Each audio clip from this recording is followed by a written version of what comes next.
नमस्कार दोस्तों, स्वागत है आप सभी को आज के हमारे इस वीडियो में। तो दोस्तों, आज के इस वीडियो में ऐसे ऑब्जेक्टिव प्रश्न के बारे में हम लोग बात करेंगे जो आपके बोर्ड एग्जाम 2026 के लिए काफ़ी इंपॉर्टेंट होने वाला है। आज हम लोग करने वाले हैं बायोलॉजी का जो चैप्टर नंबर 3 है, जीव जनन कैसे करते हैं।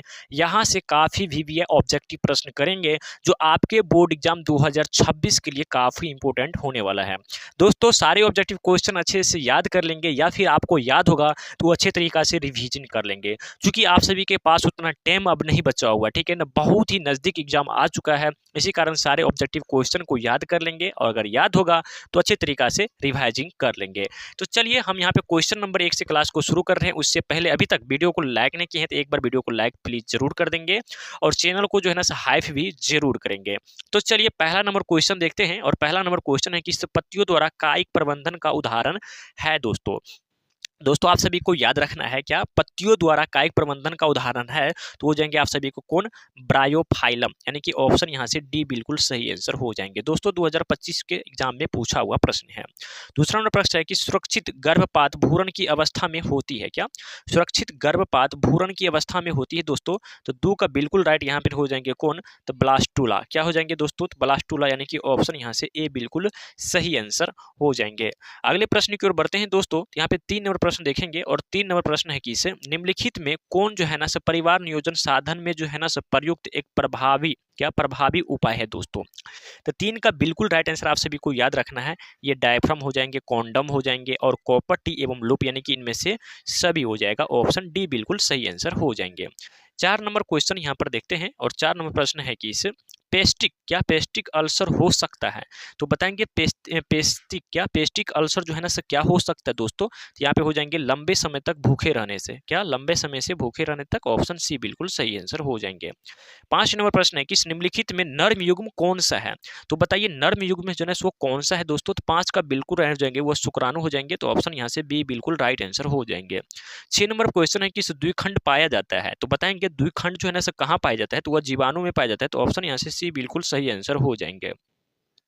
उसके बाद यहाँ पे 7 नंबर क्वेश्चन है कि इसे वर्तिका भाग है। तो बताएंगे वर्तिका भाग जो है वो किसका है दोस्तों, तो वो हो जाएंगे अंडाशय का, तो ऑप्शन यहाँ से सी बिल्कुल सही आंसर हो जाएंगे। उसके बाद यहाँ पे 8 नंबर क्वेश्चन है कि इसे हाइड्रिला पाया जाता है। हाइड्रिला पाया जाता है तो आप सभी को याद रखना है, हाइड्रिला जो है ना वो कहाँ पाया जाता है, तो वह जल में पाए जाते हैं। ऑप्शन यहाँ से ए बिल्कुल सही आंसर हो जाएंगे। 9 नंबर क्वेश्चन है कि उभयलिंगी जीव का उदाहरण है। तो बताएंगे उभयलिंगी जीव का उदाहरण कौन सा हो जाएंगे, तो ऑप्शन यहाँ से आपका ए बिल्कुल राइट आंसर हो जाएंगे, हाइड्रा बिल्कुल ए राइट आंसर हो जाएंगे। उसके बाद यहाँ पे 10 नंबर प्रश्न देखेंगे और 10 नंबर प्रश्न है कि पुष्पी पौधों में लैंगिक जनन होता है। काफी इंपॉर्टेंट प्रश्न है दोस्तों, आप सभी सारे ऑब्जेक्टिव क्वेश्चन को याद करते चलेंगे, ठीक है ना। बताएंगे पुष्पी पौधों में जो है ना लैंगिक जनन होता है। तो 10 का बिल्कुल राइट आंसर हो जाएंगे फूलों द्वारा, ऑप्शन बी बिल्कुल सही आंसर हो जाएंगे। देखिए दोस्तों यहाँ पे 11 नंबर क्वेश्चन काफी इंपॉर्टेंट है, मानव माधव के जनन तंत्र का भाग नहीं है। देखिए 16 में पूछा हुआ है, 18 में पूछा हुआ है और 21 में पूछा हुआ है, मतलब 26 के बहुत ही ज्यादा चांस है ये क्वेश्चन को, ठीक है। तो ये हो जाएंगे शुक्रवाहिनी, यानी कि ऑप्शन यहाँ से सी बिल्कुल सही आंसर हो जाएंगे। 12 नंबर क्वेश्चन है कि नर्म युग्मक मादा युग्मक के संकलन को कहते हैं।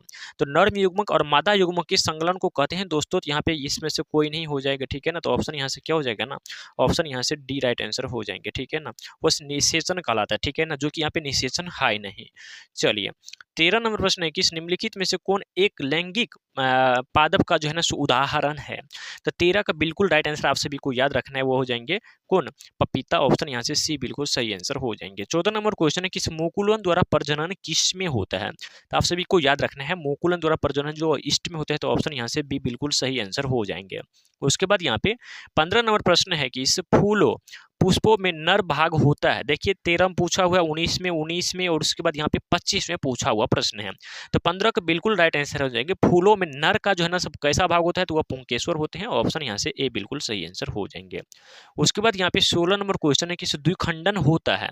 तो द्विखंडन कहाँ होता है दोस्तों, तो वो अमीबा में होता है, पिरामीशियम में होता है और फिर लिस्मेनिया में होता है। इनमें से सभी हो जाएंगे, यानी कि ऑप्शन यहाँ से डी बिल्कुल सही आंसर हो जाएंगे। उसके बाद यहाँ पे 17 नंबर प्रश्न है कि इस निम्न में से जो है ना किस जीव में बहुविखंडन होता है। तो 17 का बिल्कुल राइट आंसर हो जाएंगे यहाँ से मलेरिया परजीवी, ऑप्शन यहाँ से सी बिल्कुल सही आंसर हो जाएंगे। 18 नंबर क्वेश्चन है कि इस ब्रायोफाइलम में कौन सा भाग जो है ना कायिक प्रबंधन होता है। तो 18 का बिल्कुल राइट आंसर याद रखना है क्या, ब्रायोफाइल में कौन सा भाग जो है वो कायिक प्रबंधन होते हैं, तो हो जाएंगे पत्तियां। तो ऑप्शन यहाँ से क्या हो जाएगा ना, ए बिल्कुल राइट आंसर हो जाएंगे। उसके बाद यहाँ पे 19 नंबर क्वेश्चन है कि इस मानव मादा में अंडाणु निषेचित होता है। तो मानव मादा में अंडाणु निषेचित कहाँ होता है, तो ऑप्शन यहाँ से बिल्कुल यहाँ पे हो जाएंगे फ्लोपियन नलिका में, ऑप्शन डी बिल्कुल सही आंसर हो जाएंगे। 20 नंबर क्वेश्चन है कि इस तने द्वारा कायिक प्रबंधन होता है। तो बताएंगे तने द्वारा जो है कायिक प्रबंधन होता है, तो वह पुदीने में होता है, हल्दी में होते हैं, अदरक में होते हैं और ये सभी में होते हैं, ऑप्शन डी बिल्कुल सही आंसर हो जाएंगे। चलिए 21 नंबर प्रश्न है दोस्तों, किस खंडन द्वारा जनन होता है। क्या खंडन द्वारा जो है ना जनन होता है, तो 21 का बिल्कुल राइट आंसर हो जाएंगे सितारा मछली में, ऑप्शन बी बिल्कुल सही आंसर हो जाएंगे। 22 नंबर क्वेश्चन है कि कायिक प्रबंधन जो है ना संभव है। तो बताइए कायिक प्रबंधन कब संभव है, तो वह जड़ द्वारा, तना द्वारा और पत्ती द्वारा, उपयुक्त सभी द्वारा, ऑप्शन डी बिल्कुल सही आंसर हो जाएंगे।